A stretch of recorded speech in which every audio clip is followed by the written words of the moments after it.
정성훈 위임 목사님의 말씀의 거울에 비추어 보라 라는 제목의 말씀. 야고보서 1장 21절에서 25절. 21절. 그러므로 모든 더러운 것과 넘치는 악을 내버리고 너희 영혼을 능히 구원할 바 마음에 심어진 말씀을 온유함으로 받으라. 22절. 너희는 말씀을 행하는 자가 되고 듣기만 하여 자신을 속이는 자가 되지 말라. 23절. 누구든지 말씀을 듣고 행하지 아니하면 그는 거울로 자기의 생긴 얼굴을 보는 사람과 같아서. 24절. 제 자신을 보고 가서 그 모습이 어떠했는지를 곧 잊어버리거니와. 25절. 자유롭게 하는 온전한 율법을 들여다보고 있는 자는 듣고 잊어버리는 자가 아니요 실천하는 자니 이 사람은 그 행하는 일에 복을 받으리라. 아멘. 세상 사람들은 성경을 보고 읽기 전에 먼저 그리스도인의 삶을 통해서 성경을 읽고 본다고 말합니다. 다시 말하면 세상은 우리의 삶을 통해서 성경을 읽는다라고 하는 것입니다. 성경을 읽는 것이 먼저가 아니고 우리의 삶을 보면서 성경에 그런 삶이 기록되어 있구나라고 하는 것을 알게 된다라고 하는 것입니다.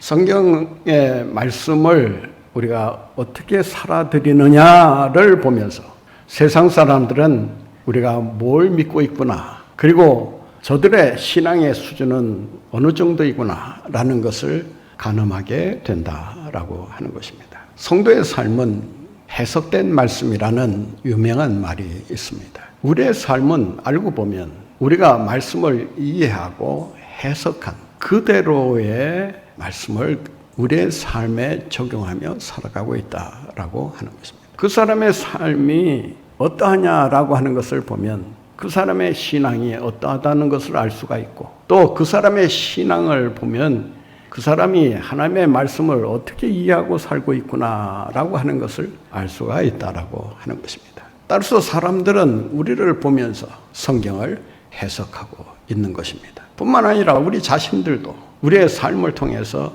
이해한 그 말씀을 그대로 적용하며 실천하며 살아가고 있다라고 말할 수 있을 것입니다. 따라서 그 사람의 믿음이 어느 정도냐라고 하는 것은 그 사람이 하나님의 말씀을 어느 정도로 살아내느냐라고 하는 것을 보면 알 수 있다는 것입니다. 짐 왈리스라고 하는 사람이 쓴 The Call to Conversion, 그 회심으로의 부르심이라는 책에서 그는 이렇게 말을 합니다. 메시지를 선전하는 유일한 길은 그것을 살아내는 것이다. 우리가 어떻게 살아가느냐라고 하는 것을 보여줌으로써 하나님의 말씀이 진리다라고 하는 것을 가르쳐 줄 수 있다라고 하는 것입니다. 여러분은 여러분의 삶을 통해서 하나님의 말씀을 어떻게 해석해 보여주고 있습니까? 그런 정도의 신앙은 믿지 않는 사람도 가질 수 있는 것 아니냐라고 하는 이런 시시한 말을 듣고 있다면 자신의 그 말씀에 대한 삶이 어떠한가를 깊이 성찰해 볼 필요가 있다라고 하는 것입니다. 한국교회가 시급히 회복해야 될 가장 중요한 문제로 떠오르는 것이 있습니다. 그것은 말씀과 삶이 일치하는 데 있습니다. 세상 사람들로부터 교회가 비난을 받는 결정적인 이유 가운데 하나가 뭔지 아십니까? 말씀과 삶의 불일치가 너무나 자주 보인다라고 하는 것입니다. 말씀과 삶의 이 괴리, 이 분리가 너무나 확연하게 나타나고 있기 때문에 교회가 뭘 믿고 있는지, 그리고 성도들이 제대로 된 신앙생활을 하고 있는지 의심스럽다라고 하는 것입니다. 하나님의 말씀과 일치야말로, 우리의 삶의 일치야말로 바로 우리의 신앙의 성장을 꾀할 수 있는, 더 나아가서 교회의 부흥을 이룰 수 있는 아주 중요한 요소가 될 수 있다라고 하는 것입니다. 말씀과 삶의 일치를 위해서 우리가 가장 우선적으로 해야 될 일이 있습니다. 그것은 말씀이라는 거울에 우리 자신을 살펴보는 것입니다. 말씀의 거울에 비추어 보라고 하는 것이 오늘 야고보서가 우리에게 전해주는 중요한 메시지라고 할 수 있습니다. 믿음은 곧 행동으로 나타나야 한다. 행동이 뒤따르지 않는 믿음은 죽은 믿음에 불과하다. 아무런 유익이 없다라고 말하면서 말씀의 거울에 비춰본 대로 그리고 말씀이 지시하는 대로 순종하고 따라가는 삶을 살아가야 한다는 것입니다. 왜 말씀의 거울에 비춰봐야 할까요? 본문에는 세 가지 이유를 이렇게 말합니다. 첫째는 우리의 영혼을 구원하기 위해서라고 하는 것입니다. 본문말씀 21절을 한번 보겠습니다. 그러므로 모든 더러운 것과 넘치는 악을 내버리고 너희 영혼을 능히 구원할 바 마음에 심어진 말씀을 온유함으로 받으라. 영혼을 구원할 바, 영혼 구원이 바로 말씀을 통해서 이루어질 수 있다라고 하는 것입니다. 우리는 성경 말씀을 통해서 구원의 길을 발견하게 됩니다. 구원의 길을 발견하기 위한 두 가지 전제 조건이 있습니다. 하나는 하나님을 볼 수 있어야 되고 또 하나는 자기 자신을 볼 수 있어야 합니다. 하나님이 나의 구원자 되시는 하나님이시라고 하는 사실을 어떻게 알 수 있는가? 말씀의 거울에 비춰볼 때 비로소 우리는 그 하나님이 나의 구원자 되심을 알 수가 있다라고 하는 것입니다. 더 나아가서 자기 자신이 누구인가를 분명히 깨닫기 위해서는 말씀의 거울에 비춰봐야 합니다. 말씀의 거울에 자신을 비춰보지 않으면 자기 자신이 누구인지 어떤 존재인가를 전혀 알 수가 없습니다. 말씀의 거울에 비춰볼 때만이 비로소 나는 부패한 자로구나. 나는 죄인에 불과하구나. 나는 정말 구원에 이르를 수 없는 그런 비참한 존재이구나라는 사실을 비로소 깨닫게 됩니다. 자신이 누구인지 그리고 하나님이 누구인지를 우리가 분명히 깨닫기 위해서는 하나님의 말씀의 거울에 비춰봐야 한다는 것입니다. 아직 하나님이 누구신가를 모르고 계시다면 말씀의 거울에 비춰보시기 바랍니다. 하나님의 말씀이 하나님에 대해 어떻게 말씀하고 있는지 또 하나님 자신이 자신을 어떤 하나님으로 우리에게 계시하고 계시는지 알려주고 계시는지를 우리가 말씀을 통해서 깨달을 수 있습니다. 더 나아가 우리 자신이 어떤 존재인가를 알아야 그래야 구원을 사모하게 되고 이대로는 죽을 수밖에 없는 죄인이구나라는 것을 알고 그 죄로 말미암은 형벌을 피하기 위해서라도 우리가 구원자 하나님을 찾아가게 되는 것입니다. 바로 우리를 구원하는 말씀, 그 구원의 지혜를 주시는 말씀을 우리가 거울에 비춰봐야 한다는 것입니다. 디모데후서 3장 15절 말씀해 보면 성경은 능히 너희로 하여금 그리스도 예수 안에 있는 믿음으로 말미암아 구원에 이르게 하는 지혜가 있게 하느니라고 말씀합니다. 예수 그리스도를 통한 구원의 역사를 말씀을 통해서 우리가 깨닫게 되고 그 예수 그리스도를 믿음으로 말미암아 우리가 구원에 이르게 된다라고 하는 것입니다. 따라서 우리의 영혼 구원을 위해서 반드시 우리가 해야 될 일이 있다면 그것은 말씀의 거울에 비춰보는 것입니다. 말씀의 거울에 비춰봐야 하는 또 하나의 이유가 있습니다. 그것은 우리의 영혼이 자유함을 얻기 위해서라고 하는 것입니다. 본문 말씀 25절을 함께 보겠습니다. 자유롭게 하는 온전한 율법을 들여다보고 있는 자는 자유롭게 하는 온전한 율법을 들여다보고 있는 자는 하나님의 말씀은 우리를 자유롭게 하기 위해서 주신 것입니다. 여러분 세상 법도 그렇지 않습니까? 세상 법을 지킬 때 그 법의 테두리 안에서 자유를 누릴 수가 있습니다. 여러분이 오늘도 운전하면서 오셨겠습니다만은 운전을 잘 하기 위해서는 정해진 선을 정확히 지켜야 합니다. 그 정해진 선을 잘 지킨다고 하는 것은 우리가 그 테두리 안에서 자유롭게 운전하기 위해서 가장 중요한 일이 아닐 수가 없다는 것입니다. 그 선을 어기고 위법하는 것이 자유로운 것이라고 착각하고 사는 사람들이 의외로 많습니다. 법을 어기는 것이 자유로운 것이다. 법을 넘어서서 내 마음대로 하는 것이 자유다라고 이런 방종을 추구하는 사람들이 있습니다. 이것은 진정한 자유가 무엇인가를 모르고 하는 소리에 불과합니다. 하나님의 말씀은 우리를 속박하기 위해서 주신 것이 아니라 그 말입니다. 우리가 말씀을 통해서 참된 자유를 얻기 위해서 주님은 우리에게 말씀의 거울에 비춰보라고 말씀하고 있는 것입니다. 가령 거울에 여러분의 모습이 비춰지지 않겠습니까? 옷에 구멍이 났다든지 또 얼굴에 때가 묻었다든지 뭐 얼굴에 뭐가 나서 그 얼굴 모양이 좀 잘못되었다든지 했을 때 그때 거울이 하는 역할이 무엇입니까? 고치라는 거 아닙니까? 깨끗하게 하라는 거 아니겠습니까? 거울이 그러한 요구를 한다고 해서 아야 이 거울이 나를 괴롭게 하는구나. 이거 고쳐라. 저거 새롭게 해라. 다듬어라. 이런 식으로 거울의 기능을 오해하고 있다면 그 거울을 통해서 여러분들은 어떠한 유익도 얻을 수가 없을 것입니다. 오히려 여러분의 때 묻은 얼굴이 여러분의 삶을 구속할지도 모릅니다. 그것 때문에 늘 찜찜한 그런 기분을 느끼며 살게 되지 않겠습니까? 또 다른 사람들이 내 이런 모습을 보면 뭐라고 말할까? 칠칠 맞다고 하지 않을까? 비난하지 않을까? 뭐 이런 생각들을 하지 않겠습니까? 그런 생각들을 하는 자체가 벌써 속박당하고 있는 것에 불과합니다. 거울이 지적하는 대로 고치기만 하면 여러분들은 자유로움을 얻을 수 있습니다. 누구를 만나도 걱정할 필요가 없습니다. 보다 깨끗하고 아름다운 모습으로 사람들에게 다가갈 때 오히려 칭찬받을 수 있지 않겠습니까? 바로 이 말씀의 거울은 우리를 죄로부터 저주로부터 자유케 하기 위해서 주어진 것임을 잊지 말아야 합니다. 그래서 요한복음 8장 32절에서 이렇게 말하죠. 너희가 진리를 알지니 진리가 너희를 어떻게 하겠다?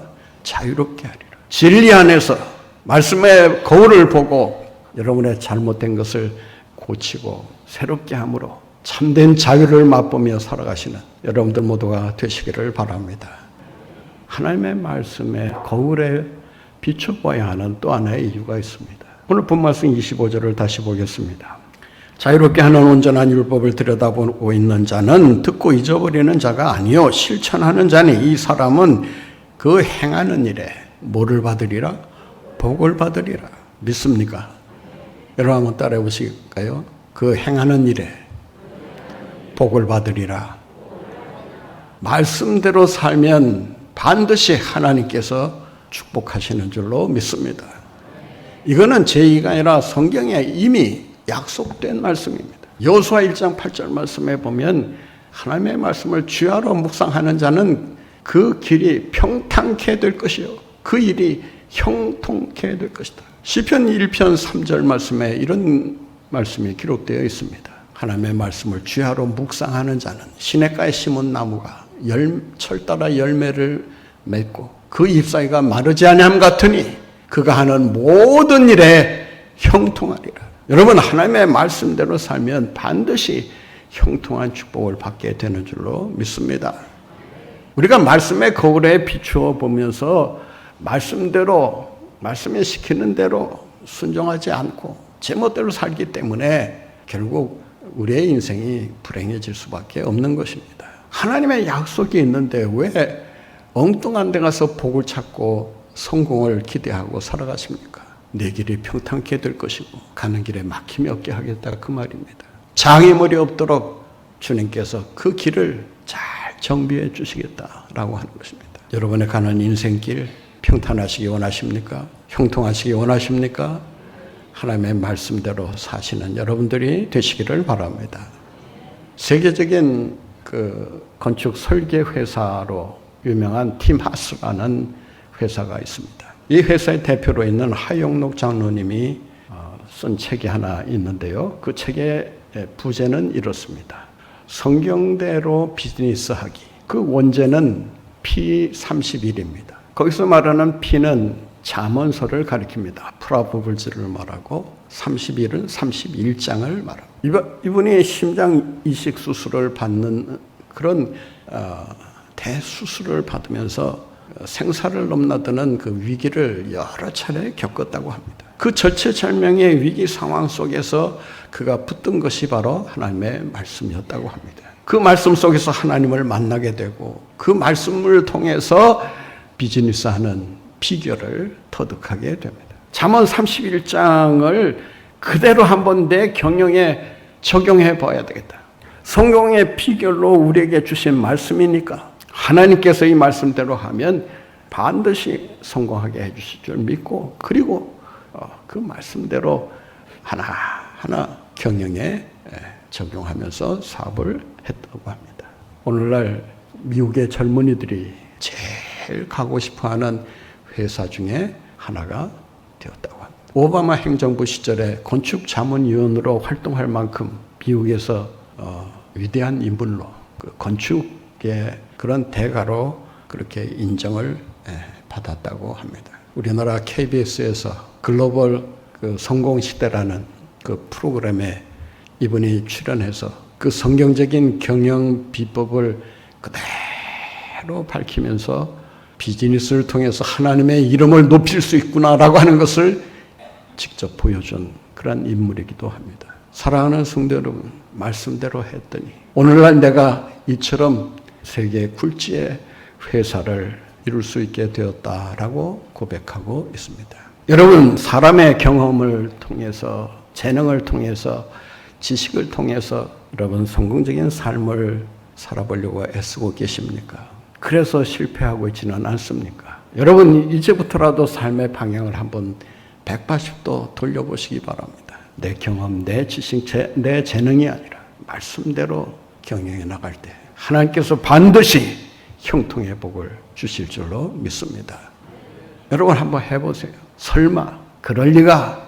여러분, 이런 의심은 백해무익합니다. 이런 사람은 말씀을 듣고 곧 잊어버리는 사람에 불과합니다. 말씀의 거울에 비춰볼 때 거기에 바로 형통의 길이 보이고 평탄의 길이 보이게 됩니다. 하나님께서 우리를 말씀 가운데로 부르시는 것은 그 말씀의 약속을 붙들고 살라고 하시는, 그래서 복받은 인생으로 살아가라고 하시는 하나님의 지심을 깨닫고 말씀 가운데 날마다 승리하며 살아가시는 여러분들 모두가 되시기를 바랍니다. 그렇다면 우리가 어떻게 해야 하나님의 말씀의 거울에 비춰볼 수가 있을까요? 거울에 비춰보기 위해서는 말씀을 가까이 해야 합니다. 오늘 본문 말씀 25절에 이런 말씀이 있습니다. 자유롭게 하는 온전한 율법을 들여다보고 있는 자는, 들여다보고 있다라고 하는 이 단어는 곁에서라는 전치사와 주목해서 본다는 단어가 합쳐진 말입니다. 따라서 가까이에서 가장 가까운 거리로 접근해서 주목해서 몸을 구부려 본다, 그 말이에요. 여러분은 무엇을 가까이 하고 계십니까? 여러분이 여러분의 모습을 아름답게 단장하려면 가장 필요한 것이 무엇이겠습니까? 쉽게 말씀드려서 여러분이 화장할 때 가장 필요한 것이 뭡니까? 명품 화장품입니까? 거울입니다. 거울이 없으면 자기의 모습을 볼 수가 없습니다. 마찬가지로 하나님의 말씀을 잘 이해하기 위해서는 하나님의 말씀을 가까이 하는 수밖에는 없습니다. 무엇을 가까이 하고 계십니까? 하나님의 말씀을 가까이 하고 있습니까? 아니면 스마트폰을 가까이 하고 계십니까? 스마트폰이 없으면 그냥 불안해서 어쩔 줄 몰라 하는 이런 행태를 우리가 보여주고 있지 않습니까? 하나님의 말씀은 멀리서 보는 게 아닙니다. 가까이에서 보는 것입니다. 하나님의 말씀을 가까이에서 볼 때 말씀을 통해서 하나님의 은혜와 능력을 힘입게 되고 그 말씀을 통해서 주님의 능력을 나타내는 그러한 삶을 살아갈 수 있게 되는 줄로 믿습니다. 말씀을 가까이 하시기 바랍니다. 드라마 가까이 하지 마시고, 드라마도 웬만큼 보시고, 드라마는 좀 멀리 봐도 돼요. 그런데 말씀만은 가까이서 봐야 합니다. 하나님의 말씀을 우리가 그 거울로 비춰보기 위해서는 어떻게 해야 하는가? 그것은 말씀을 듣는 자가 아니라 행하는 자가 돼요. 그래서 오늘 본문에 보면 말씀을 듣기만 하는 자가 아니라 듣고 행하는 자가 되어야 된다. 3번 거듭해서 우리에게 행하는 자가 되라고 분부하고 계십니다. 본 말씀 22절을 보겠습니다. 너희는 말씀을 행하는 자가 되고 듣기만 하여 자신을 속이는 자가 되지 말라. 23절 말씀 보세요. 누구든지 말씀을 듣고 행하지 아니하면, 25절 보세요. 자유롭게 하는 온전한 율법을 들여다보고 있는 자는 듣고 잊어버리는 자가 아니요 뭐하는 자다? 실천하는 자다. 말씀은 잘 듣기도 해야 되지만 잘 듣는 것으로는 우리의 삶이 변화될 수 없습니다. 그 말씀을 행동으로 실천하는 것입니다. 아무리 많은 말씀을 듣고 그 말씀을 통해서 은혜를 받는다 해도 그의 삶을 통해서 행동으로 실천되지 않는다면 그 말씀은 그저 단지 그저 사장되어 있는 말씀에 불과하다라고 하는 것입니다. 말씀을 듣는 자가 말씀을 듣는 것으로 그쳐서는 안 되고 말씀을 행하는 자가 되어야. 여기서 중요한 것은 행하는 자가 되라는 것입니다. 행동하라고 하는 것이 아니라 행동하는 자가 먼저 될 때 행동은 자연스럽게 뒤따라오는 것이다 라는 것입니다. 행동하는 자가 되기 위해서는 행동을 습관화해야 합니다. 일상의 삶 속에서 행동을 실천하지 않으면, 행동으로 실천하지 않으면 우리는 우리의 말씀을 비춰보기만 할 뿐, 또 듣기만 할 뿐, 그 말씀을 행동으로 옮기는 삶을 살아갈 수가 없다는 것입니다. 존 맥카서 목사님은 이 본문을 주석하면서 이렇게 말했습니다. 말씀에 청강생이 되지 말고 수강생이 되라. 이 수강생이 되라는 말은 제가 덧붙인 말입니다. 그분은 말씀을 듣기만 하는 자를 가리켜서 말씀에 청강생이라고 말합니다. 청강생과 수강생 뭐가 다른지 아십니까? 대학 공부해 보신 분들은 아시겠습니다만은 청강생은 그저 열심히 그 강의를 듣기만 하면 돼요. 학점에 연연할 필요가 없습니다. 뭐 숙제를 하느냐 마느냐 뭐 문제가 없습니다. 시험을 쳐야 되느냐 말아야 되느냐 문제가 없습니다. 다 면제됩니다. 오직 청강생은 청강이라는 말 그대로 강의를 경청하고 잘 듣기만 하면 돼요. 그런데 수강생은 시험도 쳐야 되고 원하는 학점도 제대로 이수해야 하고 또 쓰라는 논문도 써야 합니다. 우리가 말씀에 청강생처럼 살고 있지는 않는지 우리 자신들을 한번 돌아볼 필요가 있습니다. 말씀의 거울에 비춰본다고 하는 것은 청강생이 아니라 수강생으로 살라는 주님의 지심을 우리는 다시 한번 기억할 수 있어야 합니다. 한번 따라해 보실까요? 말씀에 수강생으로, 청강생으로 살지 말고 수강생으로 삽시다. 듣기만 하는 사람은 그저 듣기만 하는 것으로 끝납니다. 정말 말씀대로 살아가는 사람은 말씀을 듣고 이렇게 살아야 되겠구나 라고 하는 깨달음이 오면 그 즉시 그런 삶으로 자신을 전환시킬 수 있어요. 차 타고 가면서 실천하지. 여러분, 차 타고 가면서는 이미 다 잊어버립니다. 집에 가서 여러분 집에 가서도 도착하기 전에 다 잊어버립니다. 여러분 이 말씀 듣는 이 자리에서 고치지 않으면 여러분의 그 삶의 변화를 제대로 이루어낼 수가 없다는 것입니다. 여러분 오늘 돌아가시기 전에 정말 말씀의 거울에 비춰봐야 한다는 사실을 깨달았으면 여러분 지금 당장 여기에서부터 실천하는 가운데 하나님의 말씀에 놀라운 은혜를 힘입고 말씀의 승리자로 우뚝 서시는 여러분들 모두가 되시기를 바랍니다.